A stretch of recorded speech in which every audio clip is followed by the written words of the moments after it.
उजाडू दे आज साकड हे माग, होऊ दे पहाट नवी. आता जाऊ दे साऱ्या जगाला पाहू दे, पडू दे पाऊल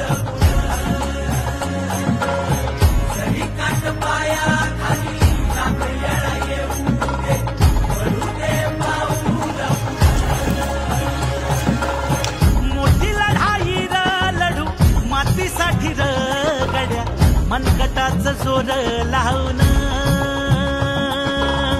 दाटला जरी अंधार एकजूट होऊ आज, दिवा देऊ तेज धावलं.